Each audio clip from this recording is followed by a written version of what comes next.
সমীপৱৰ্তী পানেৰীত ওদালগুৰি জিলা কোচ ৰাজবংশী পাছিমৰ উদ্যোগত ধৰ্ণা কাৰ্যসূচী।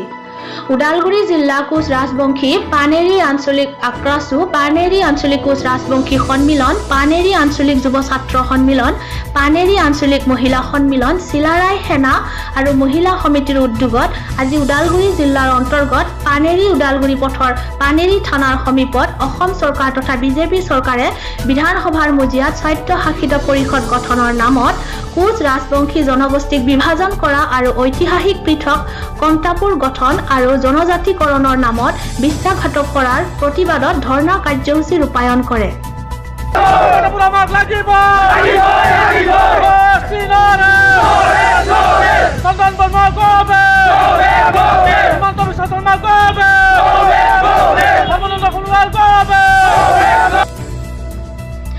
উক্ত কাৰ্যসূচীত ওদালগুৰি জিলা পশ্চিম কোচ ৰাজবংশী সভাপতি হেমন্ত বৰা কোচে উপস্থিত থাকি চৰকাৰৰ এনে সিদ্ধান্তক তীব্ৰ ভাষাৰে গৰিহণা দিয়াৰ লগতে সাহসীয় চৰকাৰখনক কোচ ৰাজবংশীসকলক জনজাতিকৰণ কৰিবলৈ দাবী জনায়। অন্যথা আগন্তুক বিধানসভা আৰু লোকসভা নিৰ্বাচনত সহযোগ নকৰাৰ কথা উল্লেখ কৰে। লগতে অনাগত দিনত তীব্ৰ আন্দোলন গঢ়ি তোলাৰ কথা ঘোষণা কৰে। উক্ত ধৰ্ণা কাৰ্যসূচীত প্ৰতিবাদীসকলে Sarbananda Sonowal go back, Atul Bora go back, Himanta Biswa Sarma go back, Chandan Brahma go back, আমাক জনজাতিকৰণ কৰক, বিজেপি চৰকাৰ গো বেক শ্লোগানেৰে ৰাজপথ উত্তাল কৰি তোলে।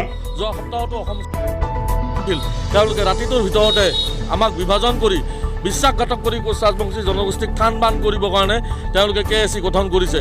আমি এইটো কেতিয়াও মানি নলওঁ। আমি KSCৰ কথা ইয়াতে KSC দিয়ে, ASC দিয়ে, যি দিয়ে দিব। প্ৰথমতে আমাক ST লাগে, সমগ্ৰ অসমৰ কোচ ৰাজবংশী জনগোষ্ঠীক ST লাগে আৰু আমাৰ ঐতিহাসিক যি পৃথক কমতাপুৰ ৰাজ্য সেই লৈ আমাৰ আলোচনা হ'ব লাগিব। তাৰপিছত তেওঁলোকে কাউন্সিল দিয়ে, স্বায়ত্তশাসন দিয়ে, তেওঁলোকৰ কথা।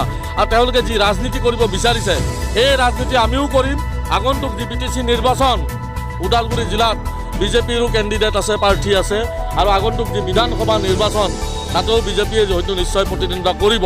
গতিকে কোচ ৰাজবংশী জনগোষ্ঠী আৰু আক্ৰাসু আৰু সমূহ কোচ ৰাজবংশী সংগঠনক তেওঁলোকে যিহেতু জোকাই লৈছে, ভাবিছে যে কোচ ৰাজবংশী জনগোষ্ঠীৰ একো নাই, এই বস্তুটো আমি আগন্তুক বিধানসভা BTC নিৰ্বাচন আৰু বিধানসভা নিৰ্বাচনত তেওঁলোকক উচিত শিক্ষা দিম যে কোচ ৰাজবংশীক বিভাজন আৰু বিশ্বাসঘাতক কৰাৰ ফল প্ৰথমতে আমাক জনজাতিকৰণ লাগে। এই মঞ্চৰ পৰাই আমি সৰ্বানন্দ সোণোৱাল ডাঙৰীয়া, হিমন্ত বিশ্ব শৰ্মা ডাঙৰীয়া, চন্দন ব্ৰহ্ম ডাঙৰীয়া আৰু অতুল বৰা ডাঙৰীয়াক আমি কৈছোঁ আমাক প্ৰথমতে সমগ্ৰ অসমৰ কোচ ৰাজবংশী জনগোষ্ঠীক জনজাতিকৰণ কৰক, তাৰপিছত তেওঁলোকে ডেভেলপমেণ্ট কৰে, উন্নয়ন কৰে, যি কৰে কৰিব।